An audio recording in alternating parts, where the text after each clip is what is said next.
জামায়াত জুলাই সনদ নিয়ে জনগণকে ভুল বোঝাচ্ছে এমন দাবি করে বিএনপি মহাসচিব মির্জা ফখরুল ইসলাম আলমগীর বলেছেন, এর মাধ্যমে দেশকে অস্থিতিশীল করার চেষ্টা চলছে। জুলাই সনদ নিয়ে অযথা বিতর্ক না করে ফ্যাসিস্ট আমলের ভেঙে ফেলা অর্থনীতি পুনর্গঠন করাই সব দলের লক্ষ্য হওয়া উচিত বলেও মত দিয়েছেন তিনি।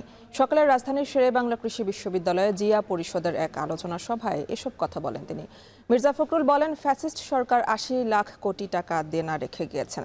সরকারের ভেতরে যতই প্রবেশ করেছেন ততই আতঙ্কিত হওয়ার অভিজ্ঞতাও তুলে ধরেন মির্জা ফখরুল। বলেন, দুর্নীতি আর স্বজনপ্রীতির কাঠামো সরকারের সামনের এগোনোর পথে বাধা। বিরোধী দলের সংবিধান সংস্কার পরিষদ গঠনের দাবি অসাংবিধানিক, এমন দাবির পুনর্ব্যক্ত করেন বিএনপি মহাসচিব ও স্থানীয় সরকার মন্ত্রী মির্জা ফখরুল ইসলাম আলমগীর।